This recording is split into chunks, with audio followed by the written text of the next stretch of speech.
Welcome to Quiet Scare, where horror doesn't scream, it whispers. Real documented experiences, selected with care, and adapted for quiet, sleep-friendly listening. Truth stays firm. The mood deepens. Please like and subscribe, and tap the bell for new episodes. No more than 3 ads in the first 15 minutes, then uninterrupted playback. Literary horror shaped from authentic accounts for sophisticated listeners. Sleep well and dream dark.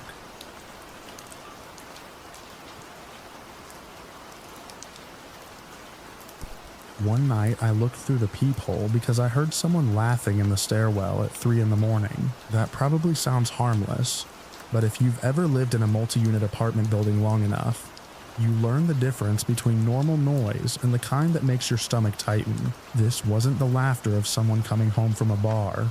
It wasn't a conversation.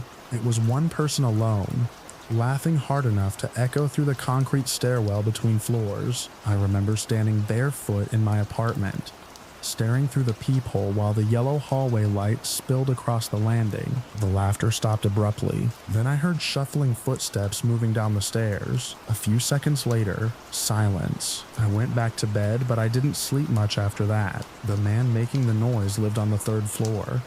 I'll call him Darren. Everybody in the building knew Darren. He was in his 40s and had lived there longer than most of us.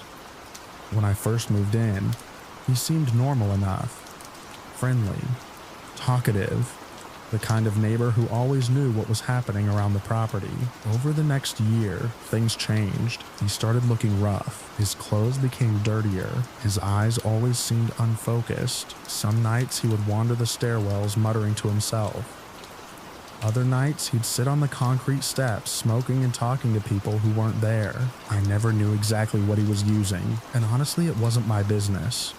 But everyone understood he had a serious substance problem. The property manager got complaints constantly. Doors slammed at strange hours. Arguments erupted in the parking lot. People reported hearing him pacing the stairs in the middle of the night. Sometimes I would wake up at 2 or 3 in the morning and hear him climbing up and down the stairwell for no apparent reason. The building itself wasn't terrible. It was older, but mostly quiet. Families lived there. Retired people, a few college students. Most residents tried to ignore Darren. I was one of them. I never argued with him, never reported him, never got involved. I just wanted a peaceful place to live. For most of that month, things followed the same pattern. Late night noises, occasional shouting, long stretches of silence. Then, during the final week, the atmosphere changed. Even from inside my apartment, I could tell something was off. I started noticing unfamiliar people around the property. They weren't residents. Cars would pull up late at night and leave a few minutes later. People stood near the stairs talking quietly before disappearing. Once, while taking out trash, I noticed a man standing near the entrance watching the building, not looking at his phone, not smoking, just watching. The second he realized I saw him, he walked away. I remember feeling relieved when he disappeared around the corner. A few days later, rain moved through the area. The weather stayed cold and damp. Water collected on the concrete steps outside the stairwell entrances. Everything felt gray. The night everything happened was unusually quiet. No yelling, no laughter, no doors slamming. I actually remember thinking the building seemed peaceful for once. Around 4 in the morning, I woke up needing water. As I walked toward the kitchen, I heard a sound outside. Not loud, just a faint scraping noise. Something dragging across concrete. I stood still. The sound came again, then stopped. Curiosity got the better of me. I slipped on shoes and stepped into the hallway. The air smelled damp. Rainwater had been tracked inside earlier that evening. The stairwell light was still on. At first, I didn't see anything. Then I looked down toward the landing between floors. Someone was lying there. I froze. For a second, my brain couldn't process what I was seeing. The figure wasn't moving. One arm was stretched awkwardly across the concrete. I rushed down the stairs. As soon as I got closer, I recognized Darren. He was badly hurt. His face was swollen. There was blood on his clothing.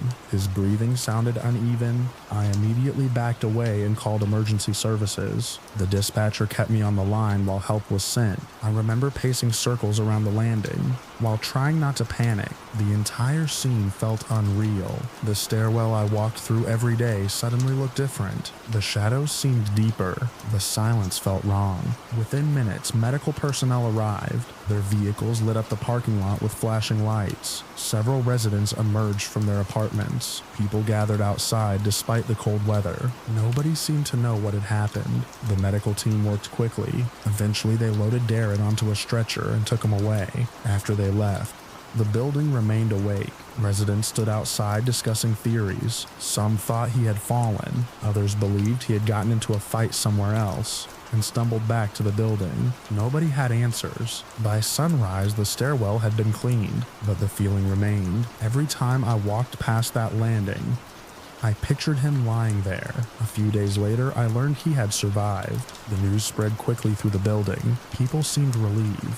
Even residents who disliked him didn't want to hear that he had died. Life slowly returned to normal.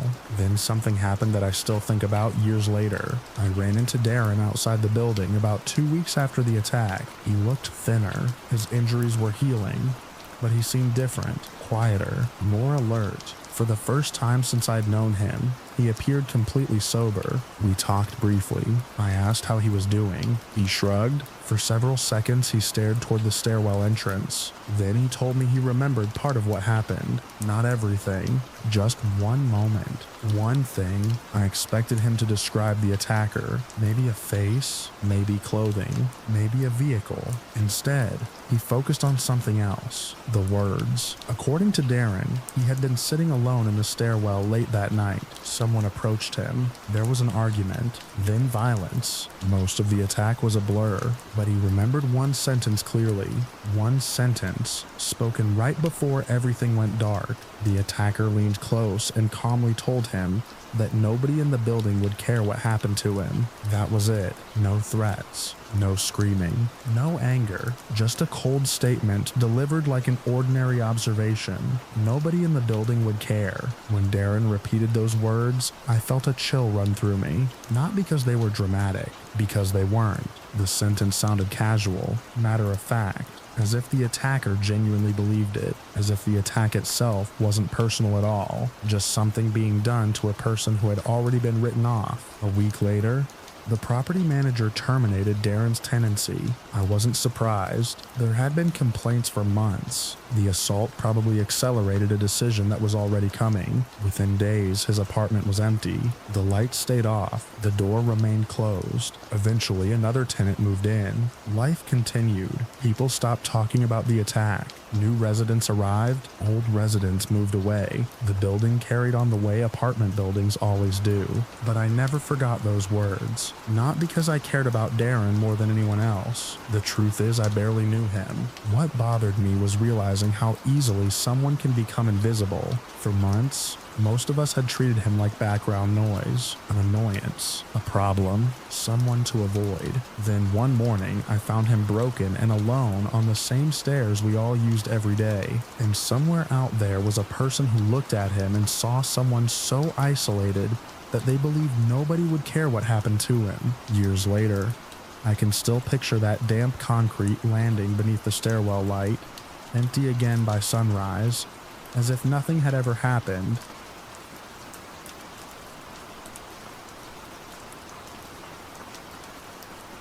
The strangest part of that night wasn't the police cars in my driveway or the footprints they found outside my house.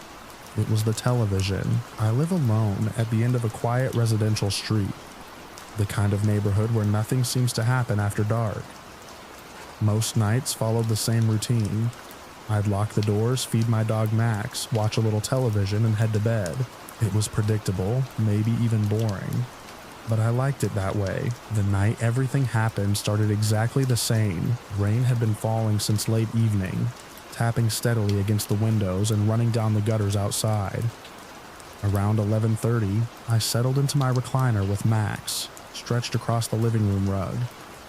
The weather report droned in the background while I scrolled through my phone. The first sign that something was wrong came from the television. The broadcast suddenly cut out. 1 second, the weather forecast was on screen.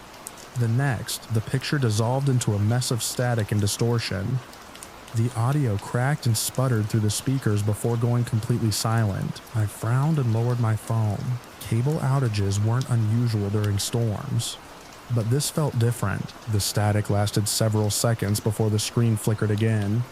Shapes and shadows rolled across the display. For a brief moment, it looked almost like another image was trying to push through. Then everything went black. The room became strangely quiet. I grabbed the remote and changed channels. Nothing. Every channel showed either static or a blank screen. I muttered to myself and stood up to check the cable box. That was when Max got to his feet. Normally, thunderstorms made him nervous. He would pace or hide near the couch.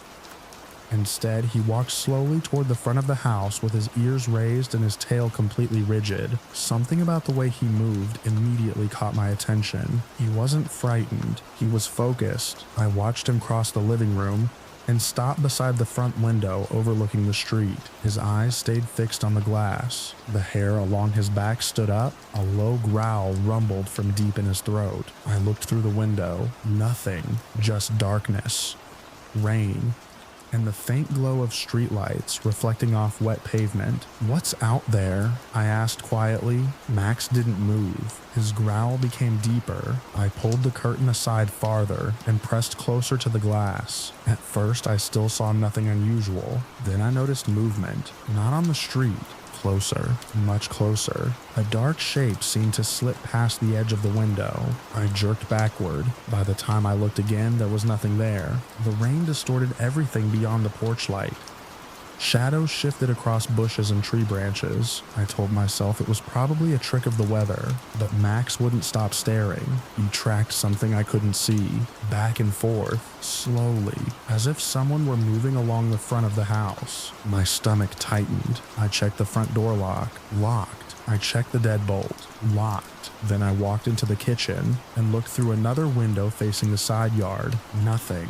The rain had become heavier. Water streamed across the glass. Still, I couldn't shake the feeling that somebody was outside. I returned to the living room. The television remained black. Max had moved closer to the front window. His nose nearly touched the glass. Then he barked. One sharp bark. Not the kind he made when delivery drivers arrived. Not the kind he made at squirrels. This sounded different, urgent, warning. I stepped beside him and looked outside again. This time I saw it. A figure. Just for an instant, a person moved beyond the reach of the porch light near the corner of the house. The silhouette disappeared almost immediately.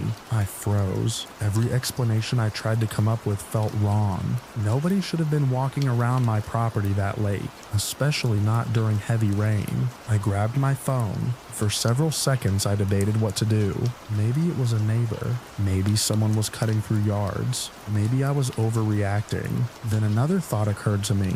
The television. The outage. The strange interruption. The timing suddenly felt less like a coincidence. I called the police. The dispatcher listened carefully while I explained what I had seen. The officer told me to remain inside and wait for a patrol unit. The next 15 minutes felt much longer. I turned off every light except the one above the kitchen sink. Max stayed near the front window the entire time. Occasionally he would shift position and stare toward a different section of the yard. Each movement made my pulse jump. I kept expecting to see someone standing outside, watching, waiting. Several times I thought I saw motion beyond the rain. Each time the darkness swallowed it. Eventually red and blue lights appeared at the end of the street. Relief washed over me. A patrol vehicle pulled into my driveway. An officer stepped out and approached the house. I opened the door only after he identified himself. The rain soaked his uniform almost immediately. I explained everything from the beginning. The television interruption, Max's behavior, the figure near the side of the house. The officer listened without interruption. Then he began checking the property. I watched from inside. His flashlight beam swept across the yard, the side of the house, house, the fence line, the bushes near the front porch. A second patrol car arrived shortly afterward. Now 2 officers were searching. Neither looked particularly concerned at first. That changed. One of them suddenly stopped near the utility box attached to the side of my house. The beam of his flashlight remained fixed on it. The other officer walked over. They examined something together. Then both officers looked toward the woods behind my property. A feeling of dread settled into my chest. Several minutes passed before they returned. The first officer knocked on my door. When I opened it, his expression had changed. He asked whether anyone had permission to be on my property. I told him no. He nodded. Then he explained what they had found. Someone had tampered with the cable and utility connections running into the house. The access panel had been opened. Fresh marks were visible around the equipment. The officer believed it had happened recently. Very recently. My stomach dropped. The television interruption suddenly made sense. But that wasn't all they found. Near the utility area were muddy footprints. The prints led away from the house, toward the wooded section behind my backyard. The rain had already begun washing them away, but enough remained for the officers to follow the direction of travel. The officer asked if I had heard anything unusual before the television failed. I thought back. Nothing stood out except a faint metallic sound earlier in the evening, a noise I'd ignored completely. He nodded again. Neither officer speculated about motives. They didn't have to. Someone had been outside my house. Someone had interfered with the utilities. Someone had been close enough for Max to detect before I did. The officers continued searching the area for nearly an hour. They checked neighboring yards and nearby streets. No suspect was located. The rain had erased most of the evidence. Eventually, they completed their investigation and took a report. Before leaving, one officer recommended that I inspect all doors and windows again and consider installing additional security cameras. I assured him I would. After they left, the neighborhood became quiet once more. The flashing lights disappeared. The rain slowly weakened. The television eventually came back on. Channels returned one by one, as though nothing had happened, but the house felt different. Every room seemed unfamiliar. Every window felt exposed. I walked through the entire property before trying to sleep. The officers had secured the utility panel. The muddy footprints were gone. Only wet grass remained. Inside, Max finally relaxed. He curled up beside the couch and drifted to sleep. I wish I had been able to do the same. Instead, I sat awake for hours replaying everything. The interrupted broadcast, the figure near the corner of the house, the footprints, the tampered utility lines. Most of all, I kept thinking about timing. If Max hadn't reacted, I might have dismissed the television outage completely. I might have gone to bed assuming the storm was responsible. The police report later confirmed evidence of deliberate interference, but it never answered the question that bothered me most. Why had someone chosen my house? Months have passed since that night. Nothing similar has happened again. The utility lines were repaired. Additional cameras were installed. Life eventually returned to normal. Yet every so often, when a broadcast flickers or a screen momentarily goes dark, I remember standing beside that front window while Max stared into the rain, and I remember the officer's flashlight illuminating fresh footprints leading away from my house into the darkness.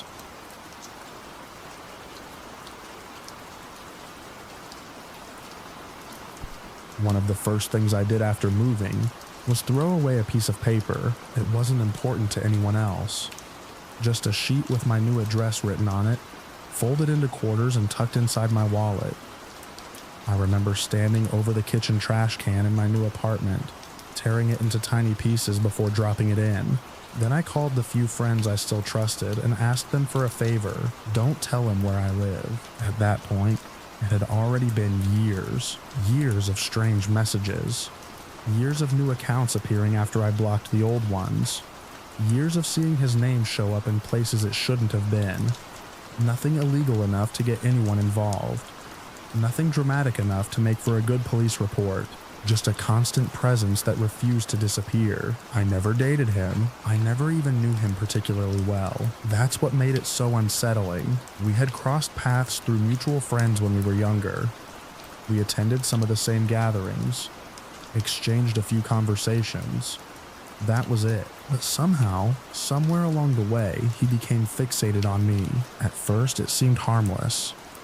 a few messages that felt overly familiar, comments on photos, questions about where I was going or who I was spending time with. Then it escalated. He began showing up at places he shouldn't have known about. Friends would mention seeing him at restaurants after I'd posted pictures there. He somehow learned details about trips I had planned. He knew where I worked, despite me never telling him. I started locking down every social media account I had. For a while, that helped. Then the fake profiles started. Every few months, a new account would appear. Different name, different photo, same person. Sometimes he'd pretend to be someone else entirely. Sometimes he'd just stare silently from a profile with no information attached to it. The worst part was the waiting. I'd block one account and spend weeks wondering when the next one would show up. Eventually, I got tired of wondering. That's when I decided to move. I wasn't running from him specifically. At least that's what I told myself. I wanted a fresh start, a different city, a quieter life. Still, when the moving truck pulled away and I stood in front of my new apartment building, I felt something I hadn't felt in a long time. Relief. The location wasn't public. My address wasn't listed online. Only a handful of people knew where I lived. I made it very clear that none of them should share it. Most didn't even ask why. They already knew. Everyone around me had witnessed enough over the years. Life finally settled down after that. Months passed, then a year, then another. No strange messages, no suspicious accounts, no unexpected friend requests, nothing. For the first time in a very long time, I stopped thinking about him. I built a routine, made new friends, started enjoying normal things again. When I heard a notification sound from my phone, my stomach no longer dropped. The fear faded slowly. Then one evening it came rushing back. I was sitting on my couch after work when my phone buzzed. At first I ignored it. Then it buzzed again and again. I picked it up expecting to see a group chat. Instead, I saw 3 separate messages from different friends, each one asking some variation of the same question. Had I seen it? I had no idea what they were talking about. One of them sent me a screenshot. The moment I opened it, my chest tightened. His name was at the top. Not a fake account, not a copy. His actual profile. The image attached to the post showed a framed photograph sitting on a concrete surface. A hammer lay beside it.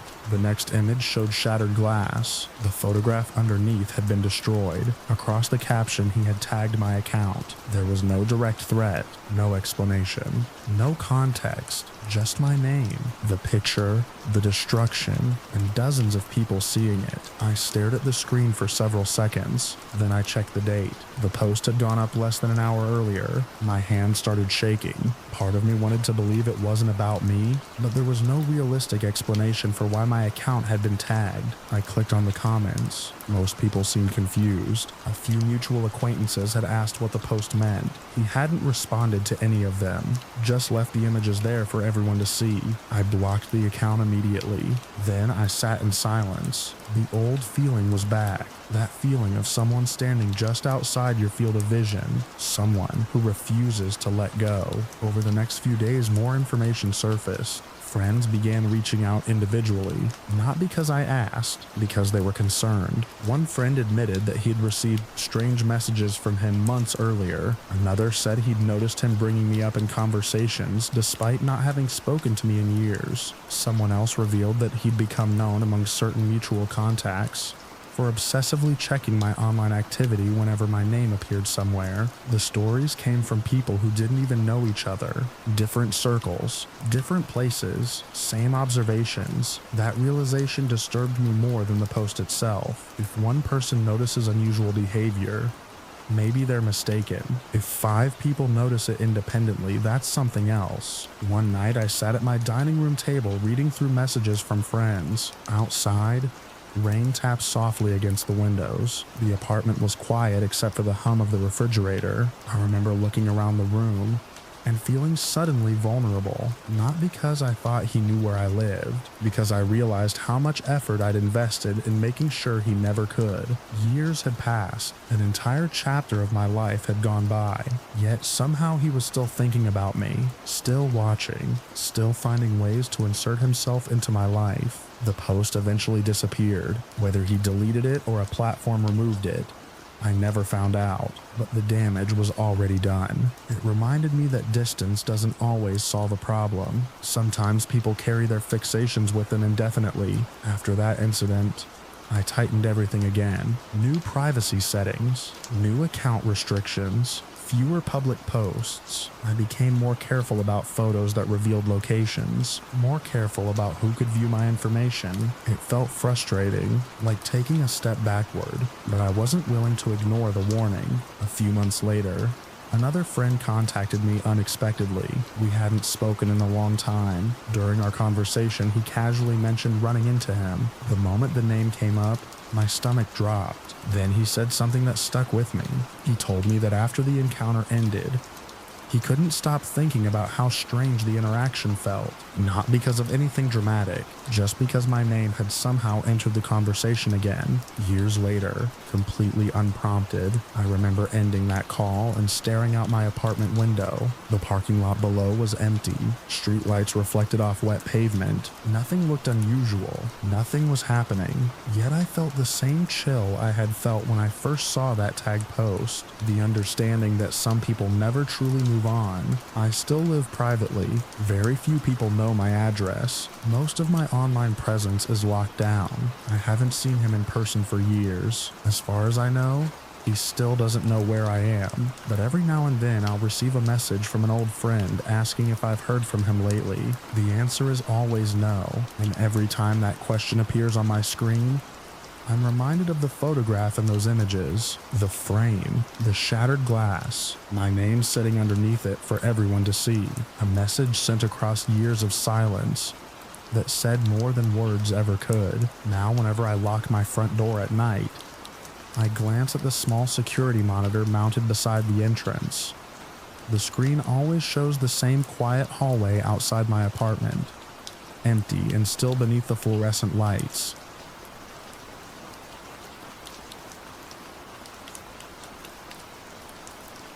The first time he knocked on my door, it felt like the kind of thing decent people are supposed to respond to. I was carrying groceries up the cracked concrete walkway to our townhouse when I noticed him standing across the street, watching the row of homes. The neighborhood wasn't wealthy, but it wasn't struggling either. It was one of those dense urban housing developments where everyone lived close enough to hear arguments through open windows and lawnmowers on Saturday mornings. He crossed over before I reached my front door. His clothes were dirty. Not filthy, just worn. He looked tired, nervous. He asked if we had any food to spare. I remember balancing a bag of groceries against my hip while listening to him. There was nothing threatening about him then. If anything, he seemed embarrassed to be asking. I went inside, grabbed a few canned goods and some bread, and handed them over. He thanked me several times. That should have been the end of it. Instead, he came back 3 days later, then a week after that, then twice in the same week. At first, it was easy to justify. A couple cans of soup, an old blanket, a bottle of water. My wife didn't love it, but she understood why I was helping. He keeps coming here specifically, she pointed out one evening. While we cleaned up after dinner, I looked out the window toward the street. He probably knows we'll answer. That's exactly what worries me. I brushed the concern aside. At the time, I still saw him as someone who needed help. The problem was that each visit became slightly different from the last. The requests became more specific. He didn't ask whether we had food anymore. He asked what kind of food we had. He didn't ask if we had spare clothes. He wanted particular items. One afternoon, he asked if I could give him cash instead. When I declined, his expression changed for just a second. Not anger, disappointment mixed with irritation. Then it vanished. He thanked me and left, but I noticed it. Months passed like that. Every time I thought the visits were slowing down, he returned. The pattern became part of life. A knock at the door, a request, a short conversation, something handed over, then silence silence until the next visit. Neighbors started mentioning him too. One family had stopped answering when they saw him coming. Another told me he'd begun knocking repeatedly if nobody responded immediately. That information should have been enough for me to recognize what was happening. Instead, I convinced myself that helping was still the right thing to do. I didn't want to become the kind of person who ignored someone in obvious need. The turning point happened on a humid summer evening. My wife and I were eating dinner when a sudden pounding rattled the front door. Not a knock, a pounding. The sound echoed through the house. Both of us froze. Another series of impacts followed immediately. Heavy, aggressive, the kind of pounding that makes your pulse jump before your brain understands why. I got up and looked through the peephole. It was him. His face was inches from the door. He looked irritated, not desperate, not embarrassed. I opened the door only a few inches. Before I could say anything, he launched into a complaint. He said he'd come by earlier. He said nobody answered. He said he'd been waiting around the area. The entire conversation felt wrong, not because of what he wanted, because of how he expected it. The request sounded less like a request and more like an obligation I had failed to meet. I told him I couldn't help that evening. His expression hardened. He stared at me for several seconds before walking away. That was the first time I locked the deadbolt immediately after he left. The visits increased after that. Sometimes he showed up in the morning, sometimes in the afternoon, sometimes after dark. There seemed to be no pattern anymore. One Saturday, he knocked 3 separate times. The third time, I didn't answer. I watched through the blinds as he stood on the porch longer than usual. Instead of leaving immediately, he stared at the front windows. Then he slowly walked away. A feeling settled into my stomach. Not fear exactly. Unease. The realization that someone outside knew our routines. Knew when we were home. Knew which car belonged to us. Knew we usually answered. My wife stopped opening the curtains facing the street. The atmosphere inside the house changed. Whenever someone approached the front door unexpectedly, we noticed. Whenever footsteps paused outside, we listened. Weeks later, the situation escalated again. I came home from work just before sunset. The sky was gray and heavy with incoming rain. As I pulled into my parking space, I saw him sitting on a low retaining wall across from our townhouse, watching. The moment he noticed my vehicle, he stood. I felt a sinking sensation. We crossed the street before I could even reach my front door. This time there was no greeting, no small talk. He immediately started listing things he needed. Food, money, batteries, several other items. The conversation felt rehearsed, like he'd been waiting specifically for my arrival. I interrupted and told him I couldn't provide anything. His face tightened. For a moment I thought he might argue. Instead, he just stared at me. Then he asked why. The question caught me off guard, not because of the words, because of the tone, as though I owed him an explanation. I repeated myself. He didn't respond right away. Then he walked off without another word. The rain started minutes later. I stood at the window watching him disappear down the sidewalk. My wife joined me. Neither of us spoke for a while. We both knew things had changed. The next week confirmed it. The pounding started again, harder than before. The entire door shook. Pictures rattled against the walls. The noise erupted without warning in the middle of the evening. I looked through the peephole. There he was. The moment he saw movement inside, he pounded again. My heart immediately started racing. Not because I thought he would break in, because normal people don't do that. Normal people don't strike someone's front door with that kind of force because they want something. I stepped back from the entrance. My wife whispered that we shouldn't answer. For the first time, I agreed instantly. We stayed silent. The pounding continued, then stopped. Several seconds passed. Then came another burst, even louder, even angrier. Eventually it ended. We waited. I checked through the peephole again. The porch was empty, but the feeling remained. The house no longer felt private. It felt observed. Over the following month, we made a decision. No more handouts. No exceptions. No matter what he asked for, no matter how often he appeared, the boundary had to exist. Not because helping people was wrong, because the situation had become unsafe. The first time he returned after we made that decision, we didn't answer. He knocked, waited, knocked again, then left. The second time he stayed longer. The third time he pounded. The sound echoed through every room, but we still didn't answer. Gradually, something unexpected happened. The visits became less frequent, then less frequent still. The gap stretched from days to weeks,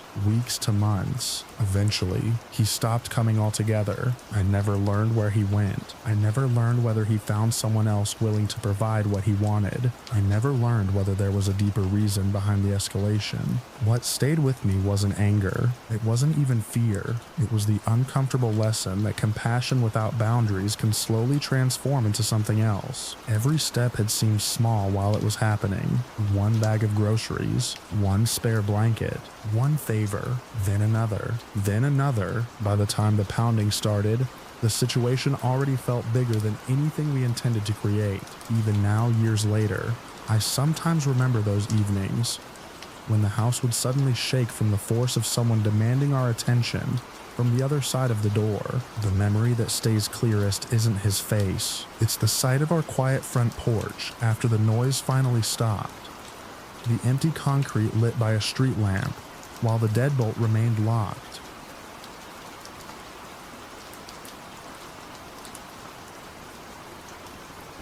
I first realized something was off when a casual group chat started turning into a series of invitations that made no sense. It happened during a period when a few of us from the community center had been spending time together after local events. Nothing serious.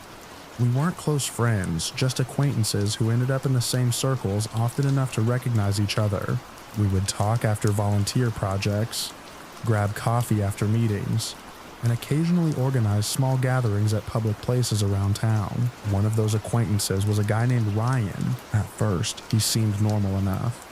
Maybe a little awkward, maybe a little too eager to fit in. But plenty of people are awkward, and nobody thought much about it. The first thing that caught my attention wasn't anything dramatic. It was a pattern. Ryan constantly tried to move conversations away from public places. Whenever people discussed meeting somewhere, he would suggest locations that were strangely isolated. Not a cafe, not a park where families gathered, not a restaurant. Instead, he would bring up abandoned trails outside town, empty clearings near a river, or secluded spots hidden behind stretches of undeveloped land. Every suggestion came with some explanation. He claimed the places were peaceful. He claimed nobody would bother us there. He claimed they were perfect for hanging out. At first, people laughed it off. Then he kept doing it. The more he pushed, the stranger it felt. One afternoon, several of us were standing outside the community center after an event. People were talking about meeting up over the weekend. Ryan immediately suggested a clearing he knew somewhere outside town. Nobody seemed interested. One person joked that it sounded like the setting of a bad crime documentary. Everyone laughed. Ryan didn't. His expression changed instantly. The smile disappeared. He became defensive in a way that felt disproportionate to the joke. He started insisting people were judging him unfairly. He complained that nobody ever trusted him. The conversation became uncomfortable fast. What stood out wasn't that he was upset. It was how quickly he became upset. The reaction felt rehearsed, like he had expected resistance before anyone even gave it. Afterward, I found myself thinking about it longer than I should have. I couldn't identify a specific reason. I just knew something felt wrong. Over the next few weeks, I started paying closer attention. Once I began noticing things, it became difficult to ignore them. Ryan had a habit of pushing past conversational boundaries. People would signal discomfort, and he would continue anyway. Someone would change the subject and he would steer it back. Someone would clearly decline an invitation, and he would continue pressuring them to reconsider. Nothing crossed into overt threats. Nothing was openly criminal, but there was a persistent disregard for other people's comfort. One evening, I watched him corner a newer member of our group near the parking lot. The conversation looked uncomfortable from the beginning. The person kept glancing toward the building. Their posture was tense. Ryan kept stepping closer whenever they shifted away. Eventually, another friend walked over and interrupted. The relief on the person's face was immediate. That image stayed with me. The next major red flag appeared during a group gathering at a public park. Several people were sitting at picnic tables talking. The atmosphere was relaxed. Families were nearby, children were playing on a field in the distance. It was the kind of ordinary setting where everyone felt comfortable. Ryan spent most of the afternoon trying to convince people to leave the park and go somewhere else. Not later, immediately. He repeatedly mentioned a secluded area outside town, the same place he had been promoting for weeks. Every refusal seemed to irritate him. At one point, he made a comment that caused the entire conversation to stop. The remark wasn't threatening, it wasn't explicit, but it was highly inappropriate. The kind of statement that makes people exchange silent looks because nobody wants to repeat it afterward. A heavy silence settled over the group. Someone changed the subject. Another person stood up and walked away. Ryan responded by becoming defensive again. He insisted everyone was misunderstanding him. He claimed people were too sensitive. He complained that nobody appreciated his sense of humor. The atmosphere never recovered. Afterward, several of us discussed it privately. For the first time, everyone seemed to be arriving at the same conclusion independently. Nobody trusted him. Nobody could point to a single event that justified cutting him off. Instead, it was dozens of smaller incidents, accumulating into something impossible to ignore. I started noticing that people naturally avoided being alone with him. Meetings became group-only situations. People made excuses when he invited them somewhere. Nobody announced these decisions. They happened organically. That alone said a lot. One evening, I received a direct message from Ryan. He invited me to meet him at the secluded clearing he had been talking about for months. Just me? The message immediately made me uncomfortable. I politely declined. A few minutes later, another message arrived, then another, then another. Each one became slightly more insistent. He wanted to know why I wouldn't come. He wanted specific reasons. He wanted an explanation. The conversation felt less like an invitation and more like an interrogation. When I finally stopped responding, the messages continued for a while before ending. The next day, he acted as though nothing had happened. That bothered me almost as much as the messages themselves. There was a disconnect between his behavior and his perception of it, or at least the perception he presented. A week later, I learned he had invited several other people individually to the same location. Every invitation followed the same pattern: private message, secluded area, pressure after refusal, defensiveness when questioned. The consistency was what alarmed me most. If it had happened once, I might have dismissed it. Repeated over and over, it became impossible to view as coincidence. Around that time, I made a decision. I stopped engaging with him entirely. I stopped responding to messages. I declined invitations. I avoided situations where I might end up alone with him. Several friends made similar choices. The strange thing was how much relief came with that decision. I hadn't realized how much tension had been building in the background until it disappeared. For a while, nothing happened. Months passed. Ryan gradually became less involved with community activities. His attendance dropped. People stopped hearing from him as often. Eventually, he disappeared from most social circles we shared. I never learned exactly what his intentions were. Maybe there was a harmless explanation for everything. Maybe there wasn't. What mattered was that every instinct I had was telling me to create distance. The older I get, the more I trust those instincts. People often imagine danger arrives dramatically. They picture obvious threats, clear warnings, undeniable evidence. In reality, discomfort usually arrives first. Small moments, subtle reactions, conversations that leave a strange feeling behind, behavior that doesn't quite fit. Most of those moments lead nowhere. Some don't. The important thing is recognizing when a pattern begins to form. Looking back, that's what stands out most. Not any single comment, not any single invitation, not any single interaction. It was the accumulation, the repeated attempts to isolate people, the inappropriate remarks, the defensive reactions whenever anyone expressed discomfort, the refusal to respect boundaries. Each piece by itself seemed minor. Together, they painted a picture I couldn't ignore. Years later, I still remember standing outside the community center, watching him try once again to convince people to meet him somewhere hidden from everyone else. I remember the uneasy silence that followed. I remember the looks people exchanged, and I remember the sense of relief I felt after choosing to walk away and never look back, leaving that entire situation behind like a distant road disappearing into a stand of trees.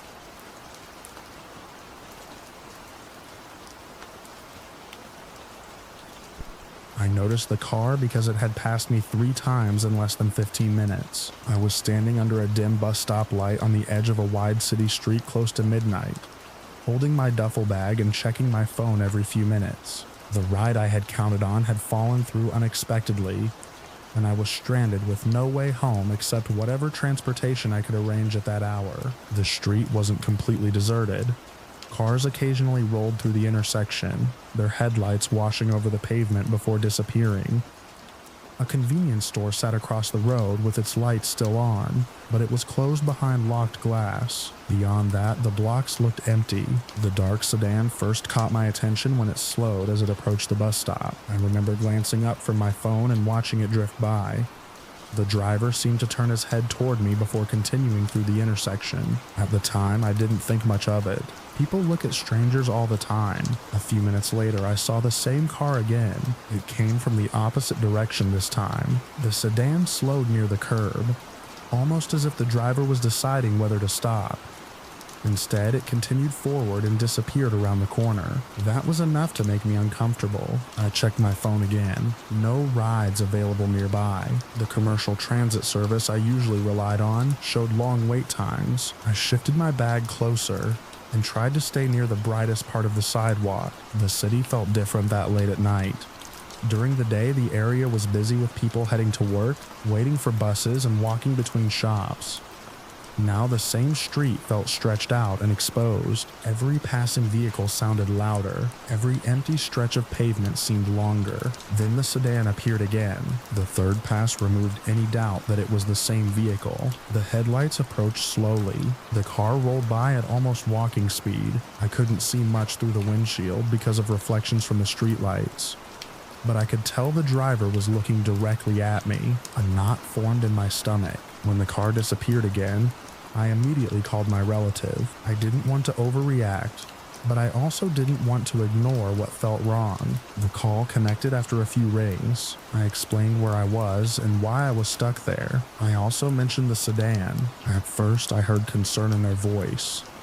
Then I heard action. They told me to stay where there were lights. They said they would arrange a commercial transit ride themselves and come wait with me until it arrived. Just hearing that someone was coming made me feel less alone. The wait still felt long. I stood under the bus stop shelter and kept scanning both directions of the street. The sedan didn't return immediately. For several minutes, traffic remained normal. A delivery truck passed. A city bus rolled through without stopping. A pair of pedestrians crossed to the next intersection before disappearing into a parking garage. I began wondering if I had imagined the threat. Maybe the driver was lost. Maybe they were looking for an address. Maybe I was simply nervous because I was stranded. Then I saw the sedan again. It emerged from a side street and stopped at a red light across the intersection. The driver could have gone straight when the light changed. Instead, the car turned and slowly approached the side of the road where I stood. The vehicle came close enough that I could make out its shape clearly beneath the streetlights. It didn't stop.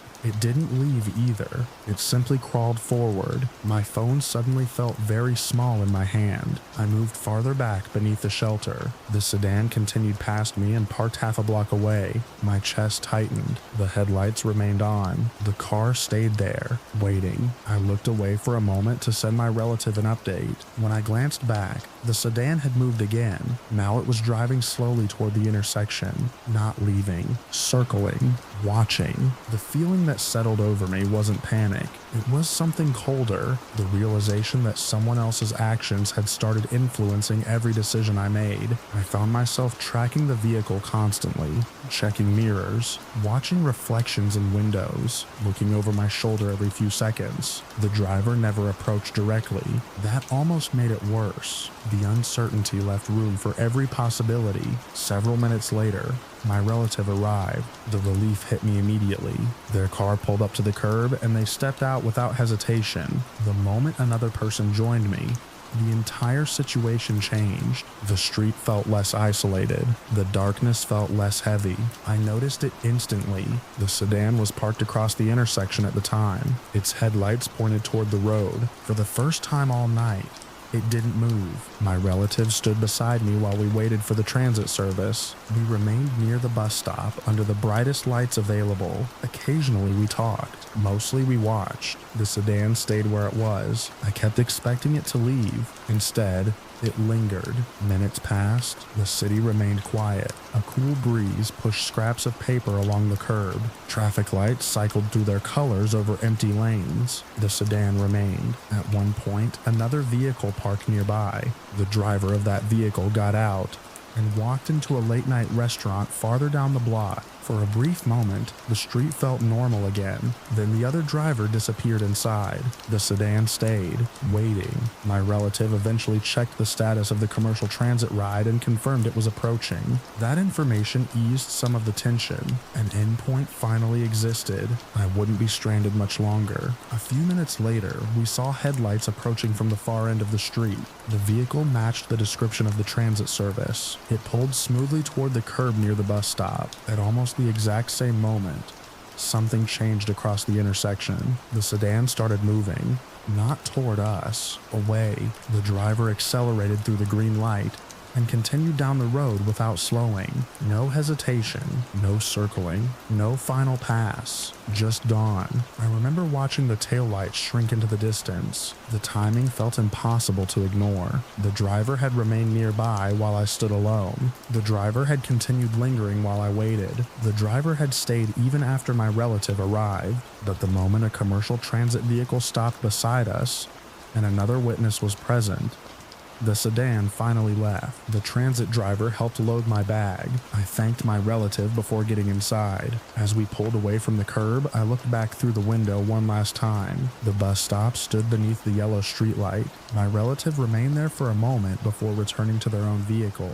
The intersection was empty. The sedan was nowhere in sight. I never learned who the driver was or what they wanted. Maybe there was an explanation. Maybe there wasn't. What I know is simple. I was stranded and alone late at night. Someone kept watching. Someone kept returning. And the moment I wasn't vulnerable anymore, they disappeared.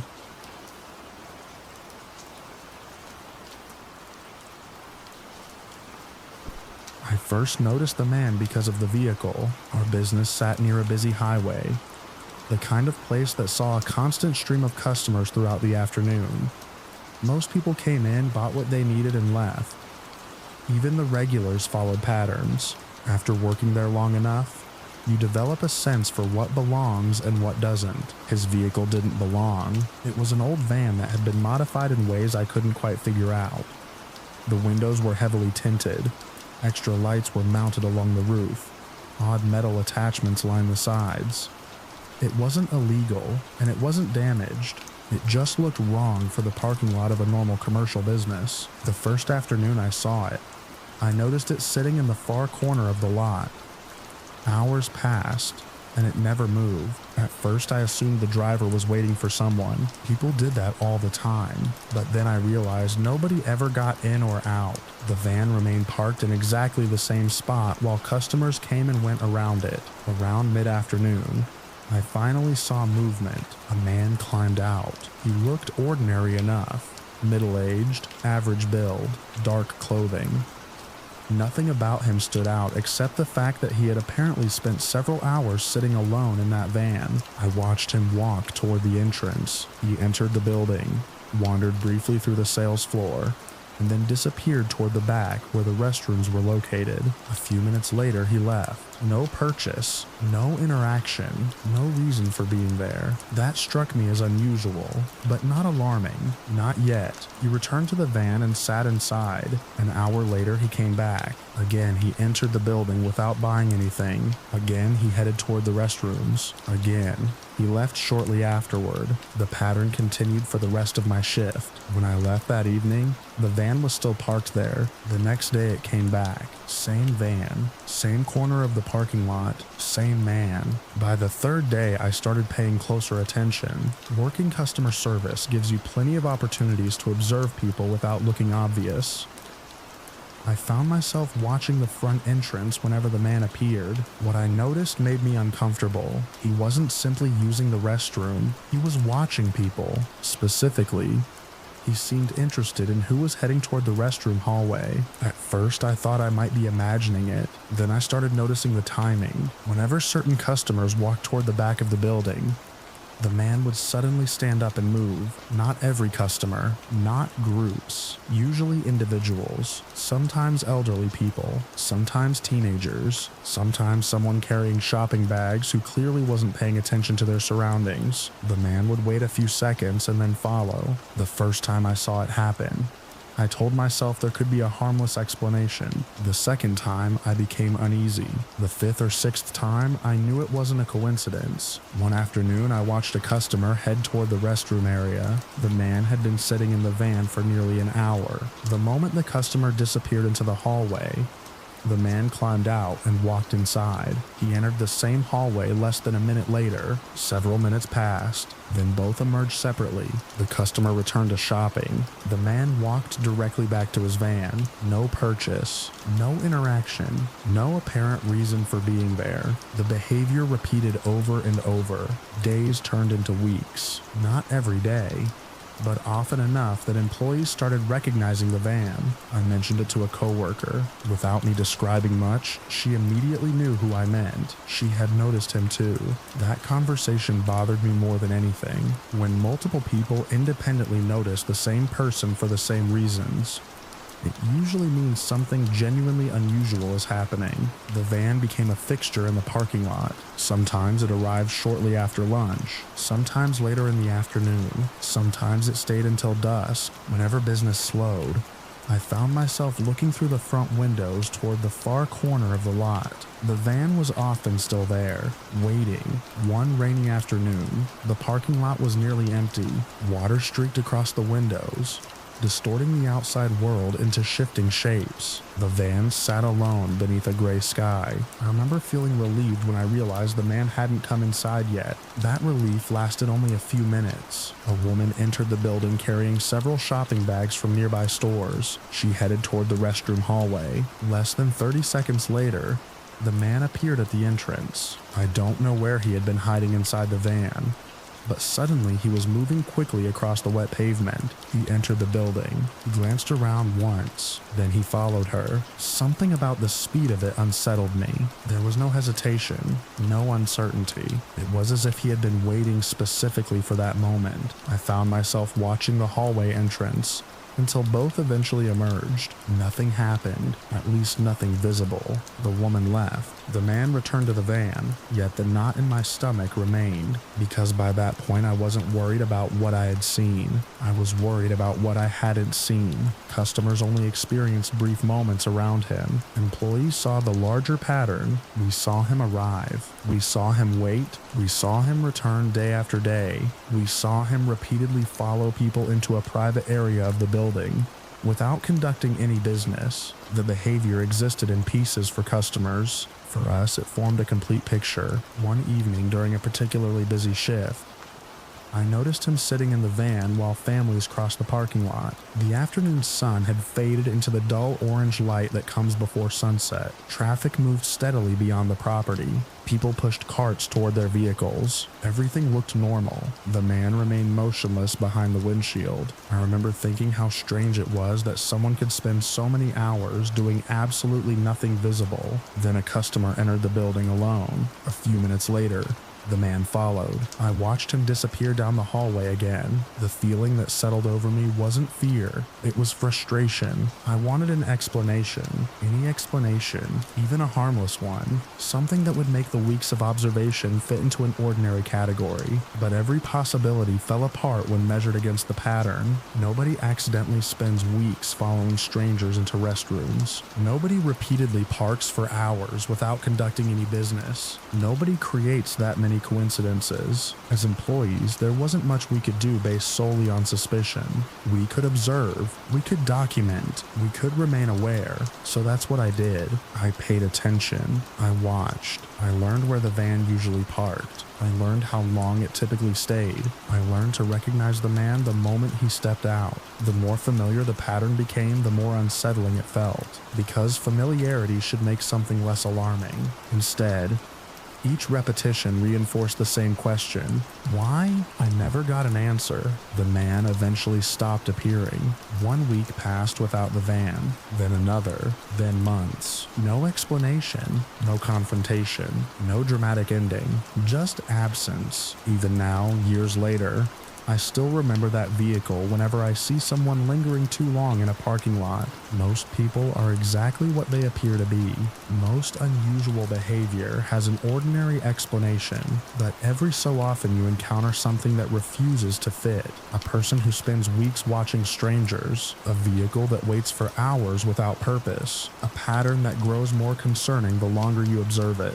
What stays with me isn't a specific incident. It's the realization that danger doesn't always announce itself. Sometimes it sits quietly in the corner of a parking lot, hidden behind tinted glass, waiting for people to stop paying attention.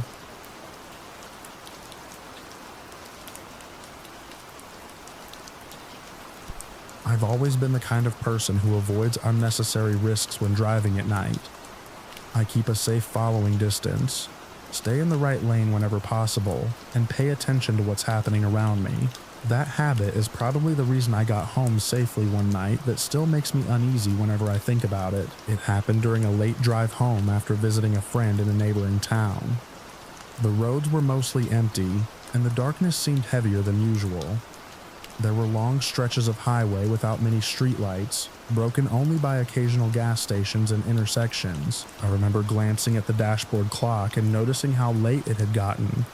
I was tired but alert enough to focus on the road. The weather was clear, and visibility ahead was decent despite the darkness. At first, the road behind me was empty. Then I noticed headlights appear in my rearview mirror. That wasn't unusual. Cars passed through that road all the time. I assumed the vehicle would either pass me or maintain a normal distance. Instead, it closed the gap quickly. Within moments, the vehicle was so close that I could barely see its front grille. The headlights filled my mirrors with harsh white light. I tightened my grip on the steering wheel. Maybe the driver was impatient. Maybe they wanted me to speed up. I maintained my speed. The vehicle stayed directly behind me. A minute passed, then another. The distance between us never changed. The driver was practically attached to my rear bumper. I checked the left lane. It was clear, to avoid any confrontation. I moved over and gave them room to pass. The vehicle moved over too. Not past me, behind me, still tailgating. A knot formed in my stomach. My passenger noticed it too. They shifted in their seat and looked through the rear window. The bright headlights washed over the interior of the car. Neither of us said much at first. There wasn't much to say. The situation felt strange, but there was still a chance it was coincidence. I moved back into the right lane. The vehicle followed. I slowed slightly. The vehicle slowed too. I accelerated. The vehicle accelerated. Every movement I made was mirrored. That was when the anxiety started replacing simple annoyance. The road ahead stretched into darkness. There were few other cars around us. I looked again in the mirror. The driver remained impossible to see. The headlights were too bright. A few seconds later, the light suddenly became even more intense. My mirrors exploded with glare. The inside of my vehicle lit up, as if someone had pointed floodlights through the rear window. I immediately adjusted the mirror angle downward. It barely helped. White light spilled around the edges. The road ahead became harder to focus on. My eyes struggled to adapt. The passenger shielded their face and turned away from the rear window. The brightness seemed deliberate. Every time I checked the mirror, all I saw was blinding light. The effect was surprisingly stressful. It felt like losing awareness of what was behind me, while simultaneously being unable to ignore it. I focused on staying calm. Panic would only make things worse. The vehicle continued riding dangerously close. If I needed to brake suddenly, there would be almost no room for either driver to react. The road curved through a darker section lined with trees. The surrounding landscape disappeared into blackness. Only my headlights and the overwhelming glow behind us remained visible. I considered several possibilities: an aggressive driver, someone intoxicated, someone trying to intimidate another motorist for their own amusement. Whatever the reason, I wanted distance. I exited the highway at the next opportunity. Normally, I would have stayed on that route for another 20 minutes. This time, I took the ramp. The vehicle followed. My stomach dropped. That could still have been coincidence. Maybe they lived nearby. Maybe they needed the same exit. I kept driving. The vehicle stayed behind me. The bright lights never dimmed. The new road was narrower and less populated than the highway.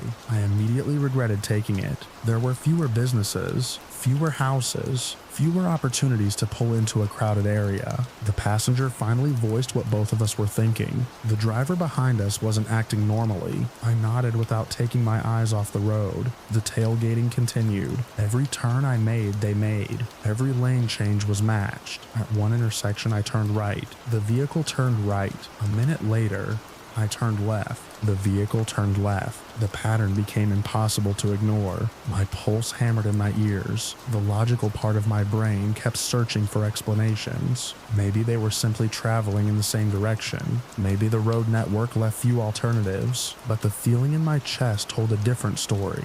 The driver seemed focused entirely on my vehicle. I spotted a small convenience store ahead. Its parking lot was brightly lit. Several cars were parked outside. I signaled and turned in. The vehicle drove past without stopping. For the first time in nearly 15 minutes, the headlights disappeared. Relief flooded through me. I pulled into a parking space. My passenger and I sat quietly for a moment. Neither of us moved. The silence felt strange after so much tension. Then I checked the entrance road. The same headlights appeared again. The vehicle had turned around. The car entered the parking lot. Every ounce of relief vanished. The driver rolled slowly through the rows of parked cars. The headlights swept across storefront windows, across parked vehicles, across us. The passenger sat upright. I started the engine again. The vehicle continued moving through the lot at a crawl. It wasn't heading toward the store entrance. It wasn't searching for parking. It seemed to be searching for us. I pulled out of the parking space and headed toward the exit. The other vehicle immediately changed direction. Its headlights swung around. It followed. At that point, I stopped trying to rationalize the behavior. The driver was intentionally pursuing us. The only question was why. The nearest police station was too far away for me to reach comfortably without knowing whether the vehicle would remain behind us. Instead, I focused on reaching an area with more traffic and more people. I turned onto a larger road. The vehicle followed. The bright lights returned. Cars began appearing around us more frequently. Gas stations, fast food restaurants, open businesses. The presence of other people helped. I felt slightly less isolated. Still, the vehicle remained there, close, persistent, aggressive. I remembered a truck stop several miles ahead that operated through the night. It was usually busy with drivers stopping for fuel and food. That became my destination. The road seemed endless. Every red light felt too long. Every empty stretch felt vulnerable. The headlights remained fixed behind us. The truck stop eventually appeared ahead, glowing against the darkness. Rows of trucks lined the lot. Bright overhead lights illuminated everything. People moved between vehicles and buildings. I drove straight into the center of the lot. The vehicle followed me through the entrance. Then something changed. For the first time all night, the driver hesitated. The vehicle slowed. I continued toward the busiest section of the property. Several people stood near the fuel islands. Others walked in and out of the main building. The aggressive vehicle lingered near the entrance. I kept moving. The distance between us finally began to grow. A few seconds later, the vehicle turned sharply. Without warning, it exited the truck stop and accelerated away. The bright headlights vanished into the darkness beyond the lot. Just like that, it was over. I parked near the building and sat there for several minutes. My hands were trembling harder than I realized. The passenger stared toward the exit road, making sure the vehicle didn't return. It never did. Eventually, we went inside, got coffee, and waited before continuing home. The rest of the drive was uneventful. No strange headlights, no tailgating, no pursuit, just empty roads and the quiet hum of tires against pavement. Years later, I still don't know who was behind that wheel or what they wanted. Maybe it was an angry driver looking for someone to intimidate. Maybe it was someone behaving recklessly without understanding how frightening their actions were. Whatever the explanation, I learned something that night. Sometimes the safest choice isn't proving you're right or figuring out someone's motives. Sometimes it's simply getting yourself somewhere public, somewhere bright, and somewhere filled with witnesses. The last thing I remember from that night is standing beside my car under the truck stop lights, looking out toward the dark highway where those headlights had finally disappeared.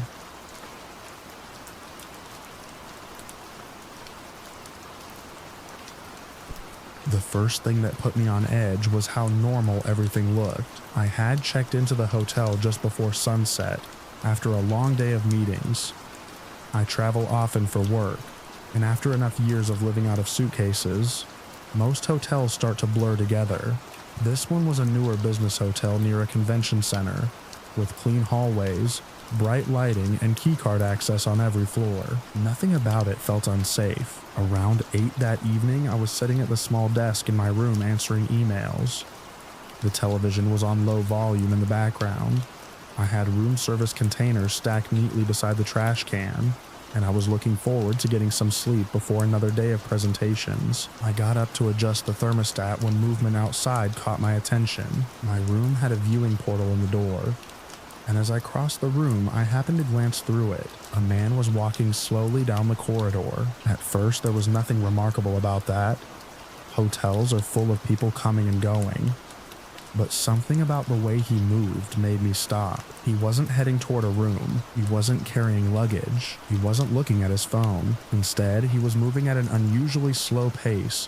While looking closely at the doors on both sides of the hallway, I stood there for a moment, watching. The corridor was empty except for him. The man would stop briefly at one door, continue walking, pause again, then move on.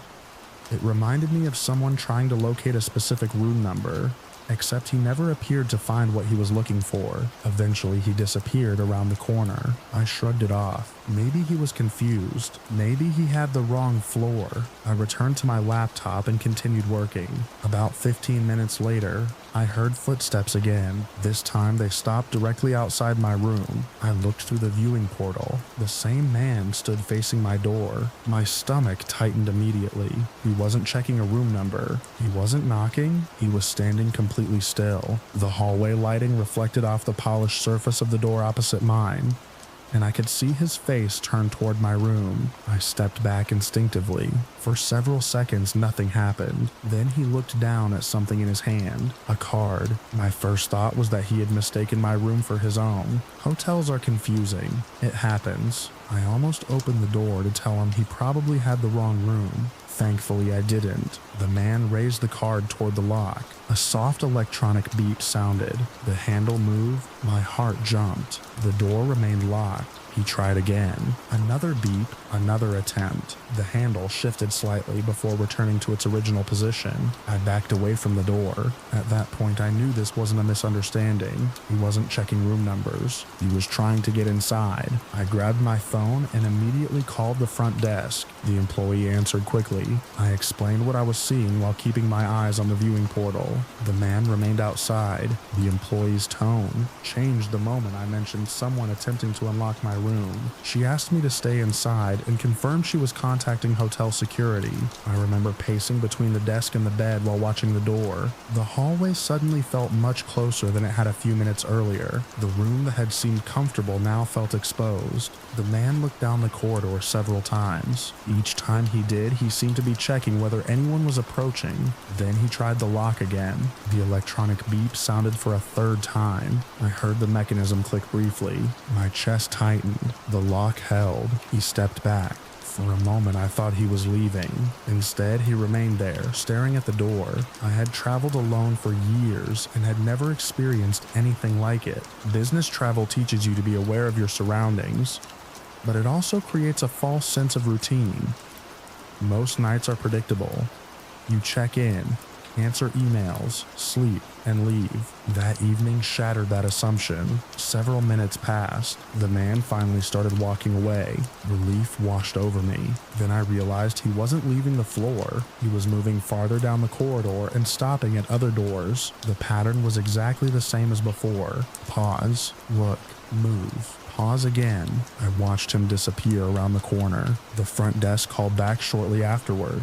They informed me that security personnel were on the way to investigate. I thanked them and stayed inside. The waiting felt endless. Every small sound from the hallway made me tense. The elevator doors opening, footsteps in the distance, the rolling wheels of luggage carts. Each noise seemed louder than normal. About 10 minutes later, I heard multiple sets of footsteps approaching. I looked through the portal again. 2 hotel security employees were moving through the corridor. They were speaking quietly while checking room numbers. I opened the door only after they identified themselves. Even then, I kept the security latch engaged. One employee asked me to describe the individual. I explained everything I had observed from the first moment I noticed him walking through the hallway. The second employee took notes. They thanked me and continued down the corridor. I closed the door and locked it again. For a while, the hallway remained active. Security personnel moved back and forth several times. At one point, I heard another conversation near the elevators.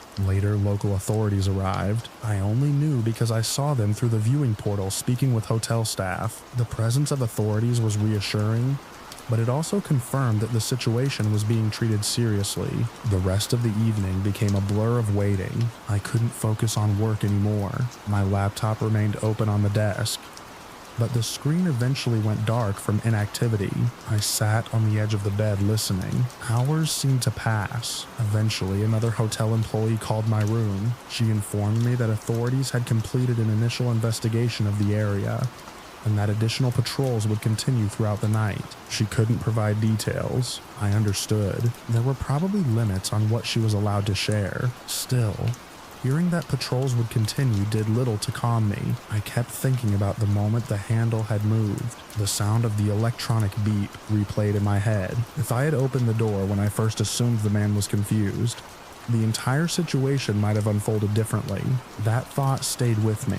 Around midnight, I checked the corridor one final time. It was empty. Bright overhead lights illuminated the carpet and identical rows of doors. Everything looked ordinary again, yet the normal appearance somehow felt unsettling. A few hours earlier, that same corridor had seemed harmless. Now I understood how quickly circumstances could change. I barely slept. Every noise woke me.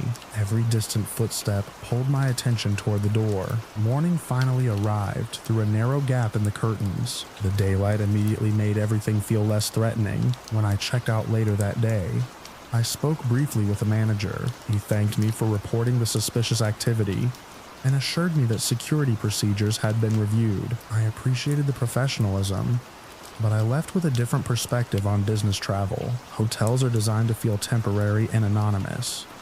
Most guests never think twice about the people passing their doors. I know I didn't. Now, whenever I travel, I pay attention to small things that I once ignored. The quiet movement in a hallway, the person lingering where they shouldn't, the sound of a lock being tested. Years have passed since that night, but I still remember standing in that room, staring through the viewing portal while a stranger tried to gain access to my door, and the bright corridor stretching empty beyond him.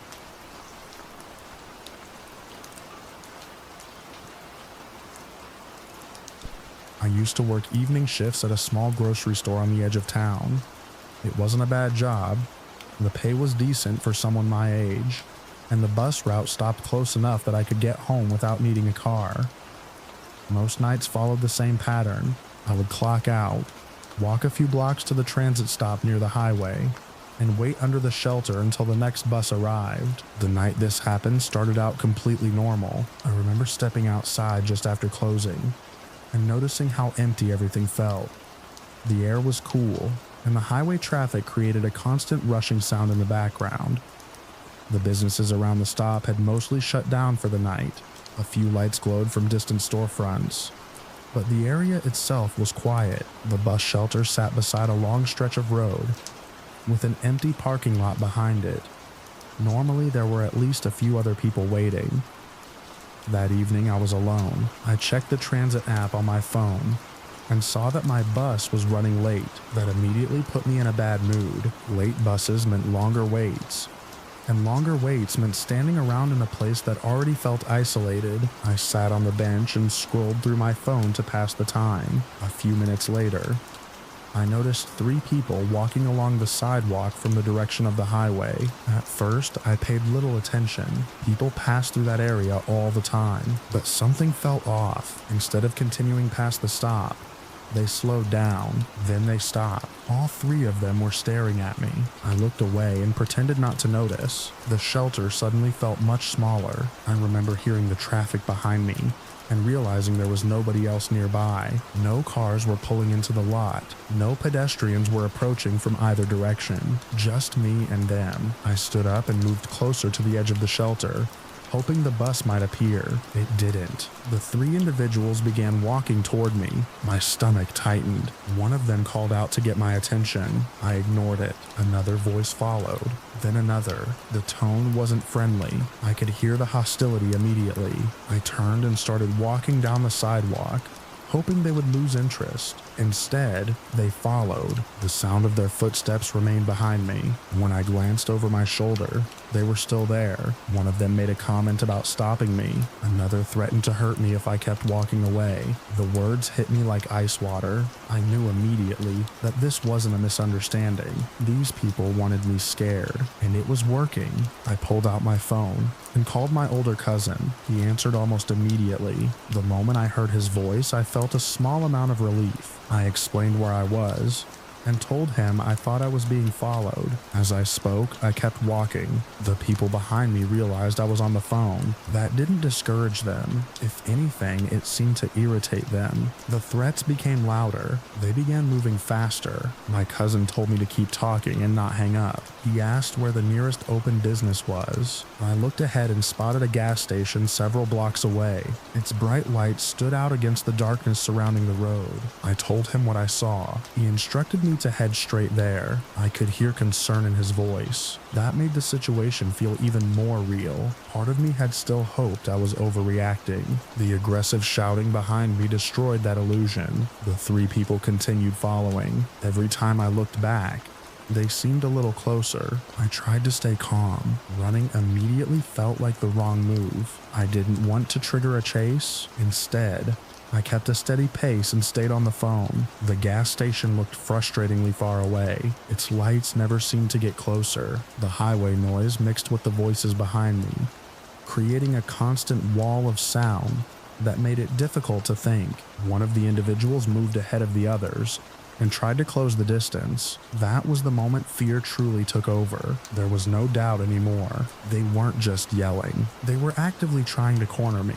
I started moving faster. So did they. My cousin told me he was already driving toward my location. He asked if I could see any employees inside the gas station. I could. The building was still open. Several vehicles sat near the pumps. People were inside. For the first time since leaving work, I saw a realistic path to safety. I headed straight for it. The group behind me reacted immediately. Their pace increased. So did mine. The distance between us felt dangerously small. I remember gripping my phone so tightly that my hand hurt. The gas station entrance finally came into reach. I crossed the parking lot and went directly inside. The bright lights felt almost shocking after the darkness outside. Several customers stood near the registers. An employee was stocking shelves. The normalcy of the scene felt surreal. I moved toward the center of the store and stayed on the phone. The people who had followed me stopped outside. Through the windows, I could see them lingering near the entrance. They weren't trying to hide what they were doing. They stared through the glass. Every instinct told me not to leave. My cousin arrived less than 10 minutes later. It felt much longer. When his vehicle pulled into the lot, I finally exhaled. He came inside first rather than having me walk out. Together, we contacted law enforcement and explained everything that had happened. Officers arrived shortly afterward. By then, the group had left the immediate area. I gave a description of each person and explained the route they had taken from the transit stop. The officers took the report seriously. That surprised me. I had expected the situation to end with a brief conversation and nothing more. Instead, They spent considerable time gathering information. My cousin drove me home afterward. I barely slept. Every time I closed my eyes, I pictured those figures standing outside the gas station windows. The following weeks were uncomfortable. I changed my transit routine. I became hyper aware of strangers at bus stops. Every delayed bus felt like a potential problem.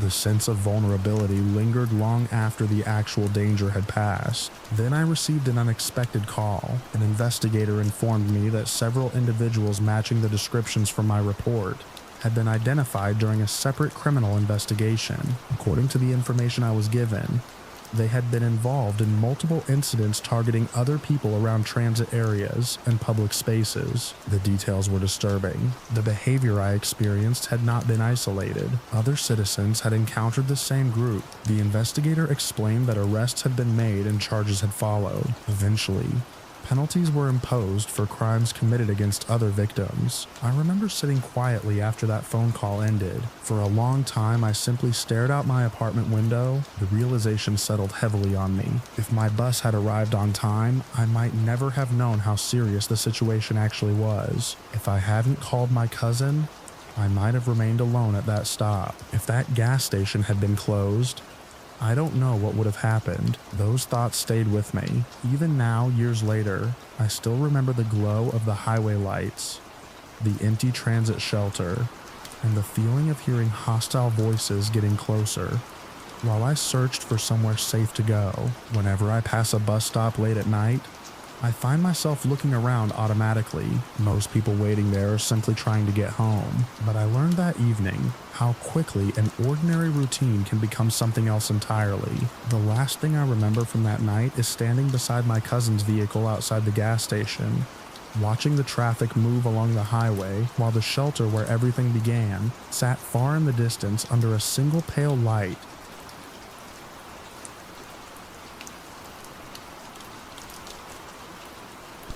I started noticing him because of the window. Our house sat alone at the end of a dirt road surrounded by fields and patches of woods. At night there were no streetlights, no nearby houses, and almost no sounds except wind moving through grass. My bedroom was on the ground floor facing the backyard. I was young enough that I still left toys scattered across the floor, and old enough to know that something standing outside my window at midnight shouldn't be there. The first time I saw him, I was lying awake during a summer night, after a thunderstorm had passed through. Moonlight spilled across my room. I rolled over and happened to glance toward the window. A man was standing outside. He wasn't moving. He wasn't knocking. He was just staring in. For a few seconds, I couldn't understand what I was seeing. My brain tried to turn him into a tree branch or a shadow. Then clouds shifted and pale moonlight caught his face. I pulled the blanket over my head. When I finally looked again, he was gone. The next morning I told my mother. She listened while making coffee and eventually told me it was probably a dream. I had always had a vivid imagination. I read scary books. I watched horror movies when I wasn't supposed to. She seemed completely certain that what I had seen wasn't real. By the end of the day, I almost believed her. Then it happened again. A few nights later, I woke suddenly for no reason. The room felt strangely cold. I looked toward the window. The same man stood there. This time I could see him more clearly. He looked older than my parents. He wore dark clothes. His posture was stiff, almost awkward. I froze. He stared into my room for several seconds before stepping sideways and disappearing into darkness. I didn't sleep for the rest of the night. When I told my mother again, she became slightly concerned but still assumed I was having nightmares. She checked outside the following morning and found nothing unusual. Days turned into weeks. The sightings continued. Sometimes he appeared outside the window. Sometimes I would wake and catch a glimpse of a figure moving through the hallway outside my room. Every time I reported it, the explanation remained the same. Bad dreams, an overactive imagination, stress. I started questioning myself. During daylight, everything felt normal. Our house seemed safe. My family acted as though nothing was wrong, but every night I dreaded going to sleep. The worst incident happened late in the summer. I woke in complete darkness. At first I thought the room was empty. Then I realized I couldn't see the doorway. Something was blocking it. I sat up slowly. A man stood between my bed and the exit. For several seconds, neither of us moved. The moonlight from the window outlined his shape. He was real. He wasn't outside anymore. He was inside my bedroom. I remember feeling a kind of panic so intense that it became strangely quiet. I couldn't scream. I couldn't move. He stood directly over my bed, close enough that I could see details of his face, close enough that I knew I had never seen him before. The doorway behind him was completely blocked. There was nowhere for me to run. Then, without saying a word, he turned. He walked across the room. He opened the bedroom door, and he left. The entire encounter lasted less than a minute.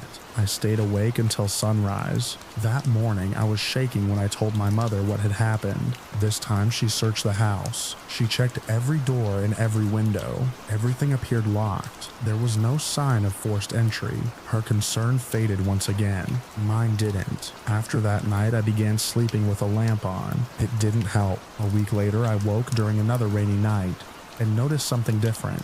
The floor near my bedroom window looked dirty. At first I thought mud had somehow been tracked in by one of us. When morning arrived, I looked closer. There were footprints, not one or two, several. They stretched across part of the floor near the window and toward the hallway. I stared at them for a long time. Then I ran to get my mother. For the first time, she looked genuinely frightened. The prints were obvious. They weren't old stains. They weren't marks from shoes left by family members. Fresh dirt had been pressed into the floorboards. Someone had been inside. Someone other than us. Everything changed after that. My mother called other relatives. The house was searched thoroughly.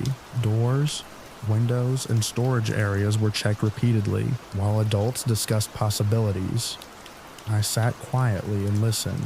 One conversation eventually led somewhere unexpected. Years earlier, a relative had gone through a difficult divorce. The former spouse had once possessed a key to our house. Everyone had assumed it had been returned. No one had ever changed the locks. The possibility seemed ridiculous at first. Then people started thinking harder about it. The former spouse had recently been struggling with serious personal issues. Family members had become increasingly worried about unusual behavior and isolation. The more details surfaced, the more uncomfortable everyone became. Someone finally decided to test the theory. The locks were changed immediately.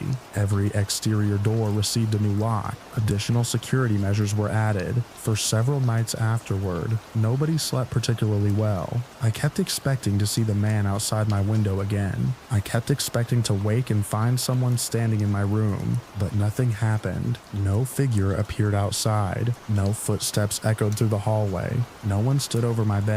The silence felt almost suspicious after weeks of fear. A few days later, information reached our family that confirmed what many had already begun to suspect. The relative's former spouse had indeed kept a key. There was no evidence that another stranger had been involved. No mysterious trespasser. No unknown drifter. The person entering the house had likely been someone connected to our family all along. Someone experiencing severe psychological distress. Someone who had been letting themselves into our home during the night. The realization should have made me feel better. Instead, it somehow made everything worse. For weeks, I had imagined a monster outside my window. The truth was an ordinary person with a key. An ordinary person who walked through our house while everyone slept. An ordinary person who stood inside a child's bedroom in the middle of the night. Years have passed since then. The house is gone now, and the locks were changed long ago.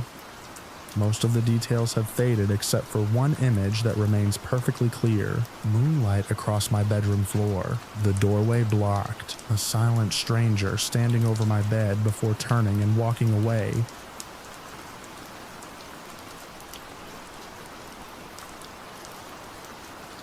I first noticed it because the microwave clock was wrong. That sounds insignificant. But in a house where 4 adults shared chores, bills, and a carefully organized routine, small changes stood out. I came downstairs before work one Tuesday morning and saw the display blinking 12. Someone had unplugged it. I reset the clock and assumed one of my roommates had cleaned behind the appliance. By that evening, nobody knew anything about it. The next day, the living room lamp was disconnected from the wall. The day after that, the coffee maker had been moved several feet across the counter. Nothing was stolen. Nothing was broken. Things were simply wrong. At first, it became a running joke. We blamed each other. We wondered if someone was sleepwalking.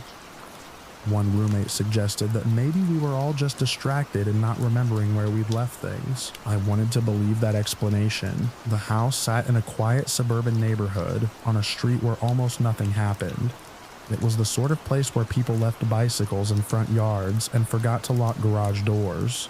The idea that somebody was entering our home felt ridiculous. Still, the disturbances continued. One evening, I came home from work and found the television unplugged.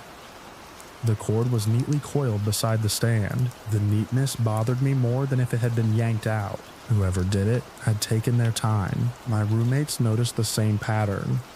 Random household items would be adjusted, disconnected, or relocated by small amounts. A dining chair would face the wrong direction. A hallway light bulb would be loosened just enough not to work. A kitchen cabinet would be left hanging open. Every incident was minor. Together, they felt deliberate. Over the next several days, conversations around the house shifted from confusion to uneasiness. People started texting each other questions while away from home. Did you move this? Did you unplug that? Were you here earlier? The answer was always no. One Friday evening, both of my roommates left town for the weekend. One was visiting family. The other had gone to attend a friend's birthday gathering in another city. I stayed behind because I had work early Saturday morning. The house felt unusually quiet after they left. Around 10 that night, I was sitting on the couch watching television when I heard a sound upstairs, a soft scrape. I muted the television and listened. Nothing. The house settled around me. Air moved through the vents. The refrigerator hummed. Then another sound came, a faint thump, directly above me. I stared at the ceiling. The logical explanation arrived immediately. Old houses make noise. Wood expands. Pipes shift. But I couldn't ignore one fact. I was supposed to be alone. I grabbed my phone and walked to the bottom of the stairs. The upstairs hallway was dark. I listened for nearly a minute. Silence. Eventually, I convinced myself I was being paranoid. I returned downstairs. About half an hour later, I heard what sounded like a door closing somewhere inside the house. Not loudly, just enough to catch my attention. This time, I got up immediately. I checked the kitchen. Nothing. I checked the laundry room. Nothing. Then I heard something that made every muscle in my body tighten. A voice. A woman's voice. Faint, muffled by walls and distance. I couldn't make out words. I only knew it was there. The sound lasted a few seconds and stopped. I stood frozen in the hallway. The television remained muted behind me. The entire house seemed to be holding its breath. My first thought was that the sound had come from outside. Maybe a neighbor, maybe someone walking past, but it had sounded internal, contained, like it had originated somewhere upstairs. I slowly climbed the staircase. Each step felt louder than normal. When I reached the landing, I looked down the dark hallway. Every bedroom door appeared closed. The bathroom door was open. No lights were on. I checked each room, one by one. Empty. Closets. Under beds. Bathroom. Nothing. No person. No source for the voice. Eventually, I convinced myself that sound travels strangely at night. I locked my bedroom door before going to sleep anyway. The next morning, I woke up exhausted. Before leaving for work, I noticed something else. The thermostat setting had changed, only by a few degrees. Enough to notice, not enough to explain. I left for work with an uncomfortable feeling that stayed with me all day. That evening, I told my roommates what had happened. They didn't laugh. One of them admitted hearing unexplained noises earlier in the week.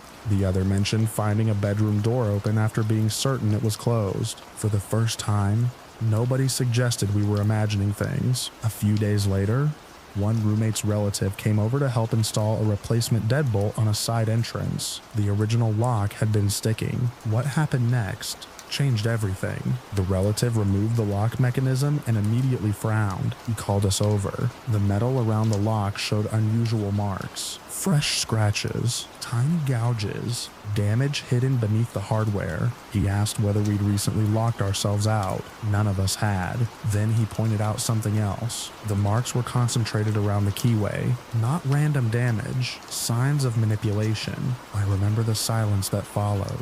Nobody wanted to say the obvious possibility out loud. Someone had been picking the lock. The realization transformed every strange incident from the previous week. The unplugged appliances, the moved furniture, the sounds, the voice. None of it felt harmless anymore.